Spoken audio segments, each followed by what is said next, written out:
Studio 12 talks में आज आप सबका स्वागत है।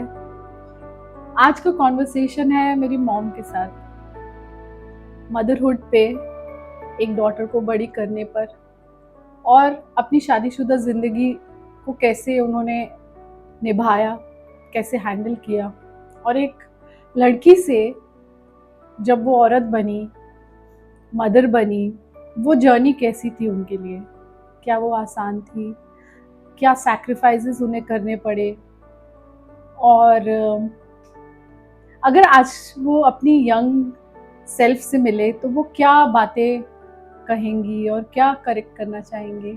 ऐसे ही कॉन्वर्सेशंस मदर और डॉटर के बीच शुरू करते हैं स्टूडियो 12 टॉक्स पर। Welcome mummy. Thank you. तो क्या कहाँ से शुरू करें? आप मेरी मॉम हो और मैंने जो है मतलब कहते हैं कि माँ आपकी पहली टीचर होती है, तो वहाँ से मतलब वो आपको दुनिया दिखाती है। पहले पहले जो आप दुनिया देखते हो एक माँ की नज़र से जब आप छोटे होते हो, तो मैंने आपके अंदर मतलब आपको मतलब मैंने काफ़ी कुछ सीखा है और आप मेरे पहले टीचर हो और मुझे लगता है कि हम सब अपनी मॉम से सीखते हैं। सभी बच्चे अपनी मॉम को देख के वैसे सजते हैं और उनकी कुछ ना कुछ छवि उनमें होती है, ना चाहकर भी, क्योंकि हम उनका हिस्सा होती हैं। तो हम कहाँ से शुरू करें? हम वहाँ से शुरू करें कि आपकी शादी हुई और आप एक लड़की से एक औरत का सफ़र और फिर वहाँ से मदर हुए। तो आपको क्या लगता है कि मतलब आज की जो यंग लड़कियां हैं, मदर बन रही हैं, उनके आँखों में अपने करियर के भी सपने हैं कि मतलब घर भी देखना है और करियर भी देखना है। तो ऐसी लड़कियों को आप क्या सलाह दोगे कि मतलब क्या सलाह दोगे कि कैसे एक बैलेंस्ड लाइफ होनी चाहिए? मुझे ऐसा लगता है। तो हम वहीं से शुरू करते हैं कि आप क्या सलाह दोगे आज की करियर वुमन को कि आपको घर और ऑफिस के बीच या अपना कुछ लेडीज़ घर से काम कर रही हैं, तो आपको कैसे बैलेंस करें दोनों चीज़ें? और एक मदरहुड, जब मदर की बात होती है तो मुझे लगता है कि एक बच्चे को बड़े करने के लिए बहुत सैक्रिफाइसेस होते हैं, पेरेंट्स करते हैं बट बच्चों को पता नहीं होता। तो हम वहीं से शुरू करते हैं कि मम्मी जब आप माँ बने तो आपने कुछ ऐसे सैक्रिफाइसेस किए अपने बच्चों के लिए, अपना मुझे लगता है कि आपने करियर, तो वहाँ से आप कुछ बोलो कि बताओ, कुछ हाँ, लाइट डालो। हमारे भी सपने थे, हम भी कुछ बनना चाहते थे। पर शादी के बाद एक लड़की जब ससुराल में आती है तो उसकी जिम्मेदारियां बहुत बढ़ जाती हैं। सास ससुर होते हैं, पति के बहन भाई होते हैं, फिर कुछ सालों में वो माँ बनती है।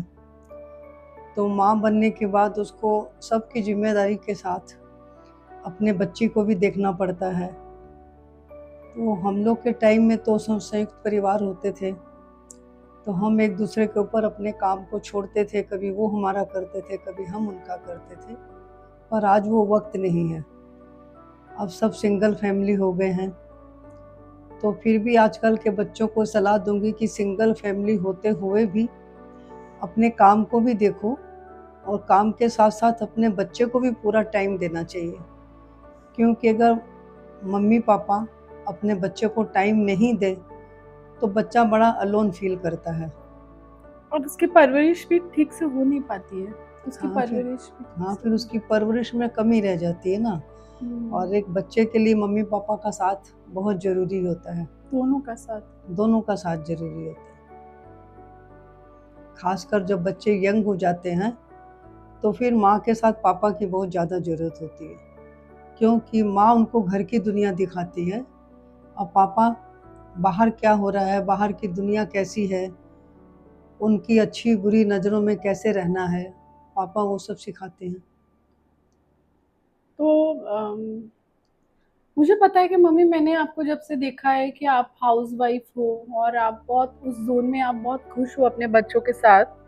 आपने कभी ऐसा नहीं सोचा कि चलो आज फैमिली है तो मैं मतलब फैमिली के साथ कुछ अपना घर से वर्क फ्रॉम होम करूँ या कुछ ऐसी कोशिश मैंने नहीं देखा। मैंने आपको हमेशा देखा कि आप बहुत खुश रहते हो अपने बच्चों के इर्द-गिर्द और अपने किचन में।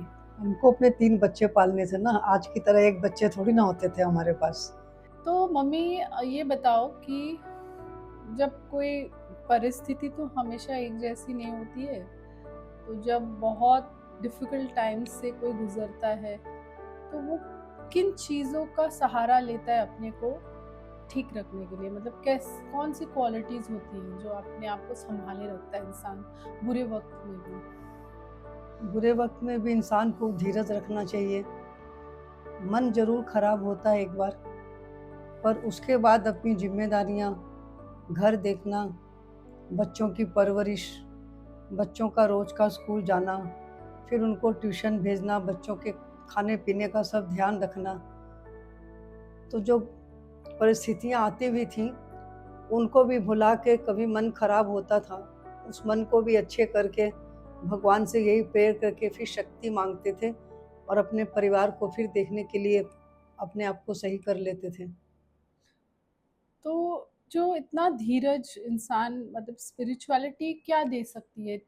आप स्पिरिचुअल भी हो मैं जानती हूँ। तो स्पिरिचुअलिटी से आपने क्या सीखा और स्पिरिचुअलिटी और आध्यात्मिकता ध्यान हम लोगों को धीरज देती है और हम लोग को ईश्वर पर भरोसा करना चाहिए। हमारे जीवन में उतार-चढ़ाव आते रहते हैं। जीवन हमेशा एक सा नहीं होता, पर हर परिस्थिति का सामना करके मनुष्य को अपना फर्ज नहीं भूलना चाहिए। उसको अपने कर्तव्य से और धर्म से पीछे नहीं हटना चाहिए। उसको हर परिस्थिति में जो बातें उसके बस में नहीं हैं, उन बातों को ईश्वर को समर्पित करके, ईश्वर से शक्ति माँग के अपने आप को आगे बढ़ाना चाहिए और अपनी ज़िम्मेदारियों को पूरा करना चाहिए। तो जाते-जाते बस इतना पूछूँगी कि आपके लिए एक आदर्श लड़की, एक आदर्श बेटी और एक आदर्श पति के क्या मायने हैं, क्या डेफ़िनेशन है? आदर्श पति का मायने यही है कि पति फर्स्ट उसको अपना बिज़नेस भी देखना चाहिए, उसके साथ उसको अपनी वाइफ़ को भी टाइम देना चाहिए और अपने बच्चों को भी टाइम देना चाहिए। परिस्थितियाँ मनी वाइज़ हमेशा एक जैसी नहीं होती, पर कम हो, ज़्यादा हो, हस्बैंड को भी समझना चाहिए और वाइफ़ को भी समझना चाहिए और उस वक़्त को भी हँस के ही गुज़ारना चाहिए। और भगवान पर जब हम किसी चीज़ को समर्पित कर देते हैं, तो भगवान उसका फल अवश्य देते हैं। और एक अच्छी बेटी वही है, जो अपने माँ ने संस्कार दिए, वो किसी भी परिस्थिति में उन संस्कारों को नहीं भूल के अपने फ़र्ज़ को, अपने धर्म को निभाती रहे और भगवान पर भरोसा रखें। जो लोग भगवान पर भरोसा रखते हैं, भगवान उनका सब कुछ अच्छा ही करते हैं। God bless everyone.